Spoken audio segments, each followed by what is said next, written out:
আজকে আমি রমজান নিয়ে আমার অভিজ্ঞতার কথা বলবো। একটা প্রিডমিনেন্টলি মুসলিম কালচারে একজন নন মুসলিম কিভাবে রমজানকে দেখছে বাংলাদেশে, হয়তো সেটা একটা আকর হতে পারবে আরেকটা। আমার জন্ম আর বেড়ে ওঠা বগুড়ায়, আপনারা জানেন রমজান এলে বগুড়ার সেই সময়ের ছোট ছোট রাস্তাগুলো হরেক রকম ইফতারির সুগন্ধে ভরে উঠত। আমার বাসার সামনে একটা মিষ্টির দোকান ছিল। রমজান এলে সামনের ফাঁকা জায়গায় টেবিল পেতে নানা ইফতারির পসরা সাজিয়ে বসত সেই ভদ্রলোকের নাম সম্ভবত ছিল মাখন সরকার। ভদ্রলোক ছিলেন হিন্দু। কিছু স্পেশাল স্বাদের ইফতারি আইটেম থাকতো, যেমন কচুরি। তিনি ভাজার সময় ব্যবহার করতেন ঘি। কি দারুণ গন্ধে ভরপুর হয়ে যেত চারিদিক। ওনার একটা ছেলে আমাদের সমবয়সী ছিল, আমাদের সাথে খেলতো। ইফতারির সময় যে ছোলার আইটেম হয় সব জায়গায় বাংলাদেশে, বগুড়াতে সেটার একটা স্পেশাল রেসিপি আছে, আলাদা স্বাদ, আলাদা নামও আছে। নামটা হচ্ছে বুট বিরিয়ানি। এটাই বগুড়ার ইফতারের সিগনেচার ডিশ। বগুড়ার মানুষ বুট বিরিয়ানির সাথে বুদিয়া মিশিয়ে খায়, নোনতা ঝাল আর তার সাথে মিষ্টি। বুদিয়ার কমনীয়তার সাথে বুটের কিঞ্চিত কাঠিন্য মিলে এক অপূর্ব স্বাদের এক্সপিরিয়েন্স হতো। আমি পরে বগুড়ার বাইরে একই জিনিস ট্রাই করে দেখেছি, ওই স্বাদ আর পাইনি। এর স্বাদ পেতে হলে আপনাকে ওইখানে, ওই রাজাবাজারের পাশে বসে সেই মহেন্দ্রক্ষণে ওটা খেতে হবে, নইলে সেই স্বাদ আপনি পাবেন না। রাজশাহী মেডিকেল কলেজে পড়ার সময় লক্ষ্মীপুর বাজারের একটা চমৎকার ইফতারির বাজার বসত। সম্ভবত রাজশাহীর সেরা ইফতারি ওইখানেই পাওয়া যেত। রাজশাহীতে থাকতে আছে রোজার প্রথম দিন সেটা বুঝতে পারতাম তখনই, যখন সকালে নাস্তা করে আরামে একটা সিগারেট ফুঁকতে ফুঁকতে রাস্তা দিয়ে হাঁটতে শুরু করতাম। তখন কেউ পাশে এসে নাক ঢেকে নিচু স্বরে বলতো, ভাই সিগারেটটা নিভান। আমিও সলজ্জে সিগারেটটা ফেলে দিতাম। আমি ইউজুয়ালি নাস্তা করে সিগারেট টানতাম আমাদের মেডিকেল কলেজের চারুর ক্যান্টিনে বসি। কিন্তু রোজা আসলেই কোনো এক অজানা কারণে মনে হতো, আহা, এখন যদি রাস্তায় হাঁটতে হাঁটতে সিগারেটটা টানতে পারতাম। ঢাকায় আমি দেশে থাকা অবস্থায় যতগুলো ধরেন 5 স্টার 4 স্টার হোটেল আছে, প্রায় সব জায়গাতেই ইফতার খেয়েছি। কিন্তু বগুড়ার সেই ইফতারির স্বাদ তারা ছাড়িয়ে যেতে পারেনি।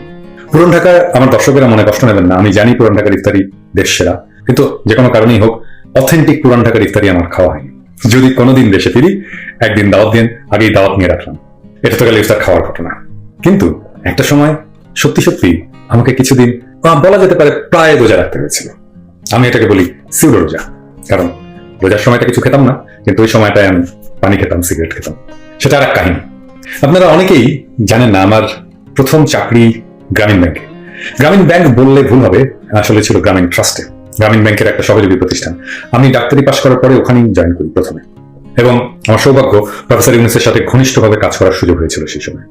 গ্রামীণ ব্যাংকের ঋণ গ্রহীতাদের জন্য একটা স্বাস্থ্য বীমা প্রকল্প চালু করেছিল পাইলট বেসিসে গ্রামীণ ট্রাস্ট। আমি তার প্রথম কোঅর্ডিনেটর ছিলাম। আমি 4টা সেন্টার চালু করেছিলাম। টাঙ্গাইলের মির্জাপুরে আজগানা বলে একটা জায়গা আছে, স্থানীয়রা হাটুভাঙা বললে চিনবেন। ওই রাস্তার আরেকটু সামনে এগিয়ে সখীপুরের কালিয়া বলে একটা জায়গায়, শ্রীনগরের ভাগ্যকুলে, আর সিরাজদি খানের ইমামগঞ্জে। সদ্য পাশ করা এক তরুণ অনভিজ্ঞ চিকিৎসককে যে অটোনমি দিয়েছিলেন প্রফেসর ইউনূস, এটা অবিশ্বাস্য। তিনি অবশ্য একটা ফ্রেম বের দিয়েছিলেন, কিন্তু ফ্রেমের ভেতরে যে অটোনমি ছিল সেটা দারুণ। তিনি কোনো ইনোভেশনে, ওনার কখনো কোনো ইনোভেশনে কখনো কোনো না ছিল না। গ্রামীণ ব্যাংক কেন এত শক্তিশালী সংগঠন হয়ে উঠেছিল, তার ক্লাসিক কারণ হচ্ছে প্রফেসর ইউনূসের ম্যানেজমেন্ট আর লিডারশিপ স্কিল।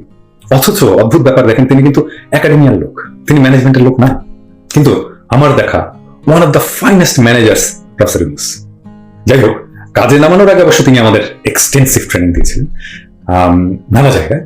ওই সময়ে আমি গণস্বাস্থ্যের একটা ট্রেনিং প্রায় 1 মাসের। জাফর ভাইয়ের সাথে, জাফরুল্লাহ চৌধুরীর সাথে ঘনিষ্ঠতা আমার সে সময়, সেটা আরেকদিন বলা যাবে, সেই গল্প, সেটা আরেক লার্নিং। এই ট্রেনিং এ, গ্রামীণ ব্যাংকের ট্রেনিং এর একটা গুরুত্বপূর্ণ পার্ট ছিল গ্রামীণ ব্যাংকের ফাউন্ডেশন ট্রেনিং। আমাকে গ্রামীণ ব্যাংকের একটা ব্রাঞ্চের অ্যাসিস্ট্যান্ট ম্যানেজার করে স্বল্পকালীন পোস্টিং দেওয়া হলো, কিছু অ্যাসাইনমেন্ট দিয়ে। আমার পোস্টিং হলো পটুয়াখালীর ডিবুয়াপুর বলে একটা গ্রামে। আমি তো নর্থ বেঙ্গলের মানুষ, আমরা যেভাবে ঢাকা থেকে অন্য জায়গায় যাই, আমাদের দেশে যাই আর কি, তো কাঁধে ব্যাগ নিয়ে গাবতলী যে একটা বাসে উঠে বসি।